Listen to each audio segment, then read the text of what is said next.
Measuring yourself is easy in some respects, like your age, your height, your weight, but not so easy in others, like your character, integrity, and maturity. But those are the real measurements we should be focusing on.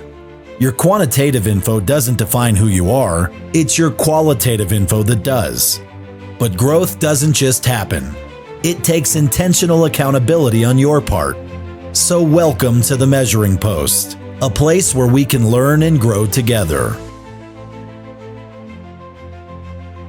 Hello and welcome to another edition of The Measuring Post. My name is Joe Massa, the host of The Measuring Post, and today we're going to do a little bit different of an episode. It's only going to be a few minutes and no interview today. I wanted to share an experience that I've gone through in the month of January. This is not uncommon. I'm sure you've probably heard of this, but dry January. I just completed my very first dry January, and actually today's the 30th, so tomorrow will be the final day of dry January. If you're unfamiliar with what that is, it's where you take the whole month of January off, you abstain from drinking alcohol.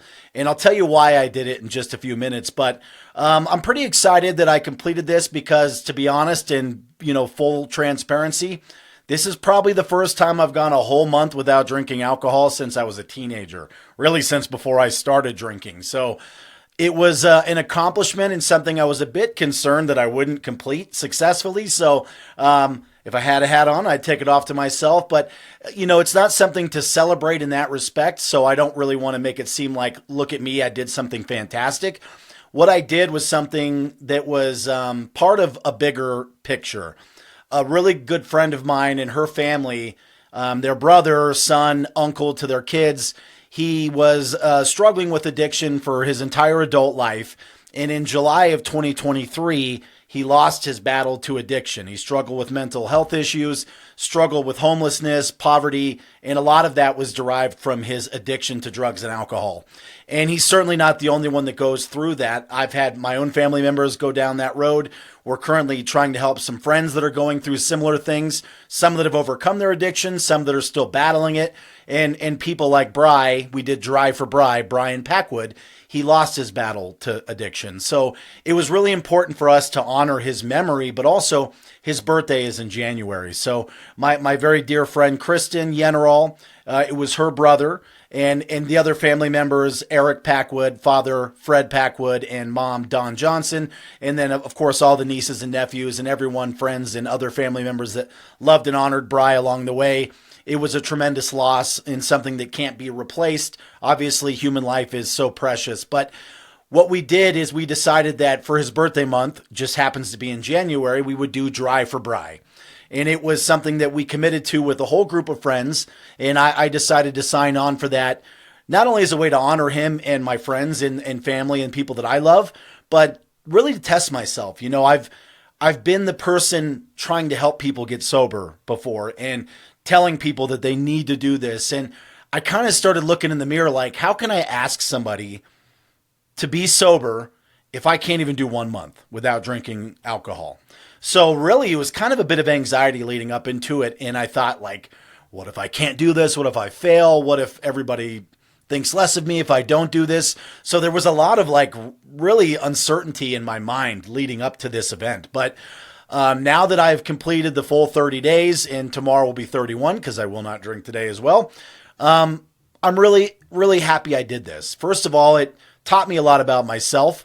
It gave me new ways to spend my time. I was always stuck in this mindset that what do I do on a weekend if I'm not drinking alcohol? Or can I go be social with friends and not drink? And I found that it was not nearly as hard as I expected, to be honest. And I even picked up a new hobby. I now play pickleball. If you could see how old I feel saying that, if I could outwardly show that, I am now a pickleball guy. I even went and bought a racket and everything. And every Wednesday I've been playing pickleball. We went and played life-size Monopoly. I really just dialed in and focused on being more present with my wife and kids, my family, doing a lot of chores around the house. I cleaned ovens and did stuff I normally would never have done. So I was really productive. Part of what I did also this month was launch a brand new business.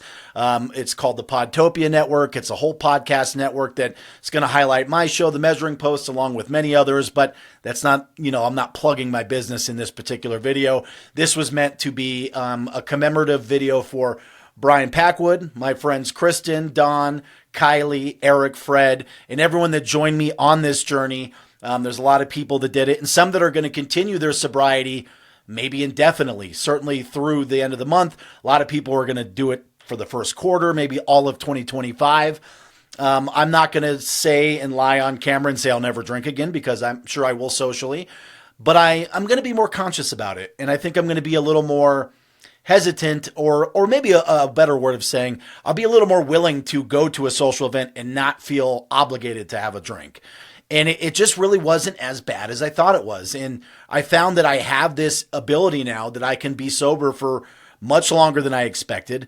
I feel like I could easily do another 30 days without having any sort of like withdrawals or negative consequences. So if you're ever considering doing dry January or dry 1 week or whatever the case is, and maybe alcohol is not your drug of choice, maybe it's another drug, maybe it's addiction like from gambling or sex, or some people are workaholics. So there's a lot of different things and categories that addiction can fall into. But just remember that you'll never regret trying. Even if you're not 100% successful, like put yourself up to these challenges and give yourself an opportunity to do something outside of your comfort zone, because that's where true growth happens. So considering the Measuring Post is all about learning and growing together, I learned about myself that I can do this.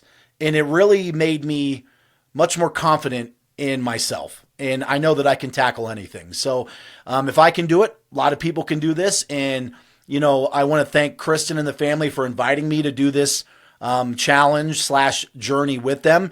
And one thing I will commit to is doing dry January every year moving forward, because I found that it really made me focus on myself. I reset my mind and my body. I slept better. I exercised almost every day. I feel like I'm in a good place mentally and spiritually. So I didn't have any negative consequences from taking a month off. And I'm sure that my positive side effects are limitless. So I wanted to say thank you for everyone that believed in me and supported me and pushed me in this journey. And again, Bryon and Bry Packwood was just one of many people that struggle with this in their lives. So if you know someone going through this, encourage them, but also maybe walk side by side with them. Show them that sobriety can be done, or addiction can be tackled and conquered, but you have to commit and you have to be willing to put in the work. But also, if you fail, don't quit. Pick yourself back up and get back to work. I believe in you. I love you guys. I want nothing but the best for you and myself and my family and friends. And I'm going to continue to do what I can to make myself an example and lead by example. So this is just month 1, the first time I've ever done this. So I will be social with my consumption of anything moving forward, but I will be much more conscious and respectful of what I can and can't accomplish. And right now, I feel like I can accomplish anything. So we're nearing the end of season 1 on the Measuring Post. I've got 1 or 2 more interviews coming up, and then from there, I'll take a short break. I'm going to revamp the show a little bit. But my promise to you is to continue to bring you content that makes you think. We're going to bring in thought leaders and other people that help us grow mentally, physically, spiritually.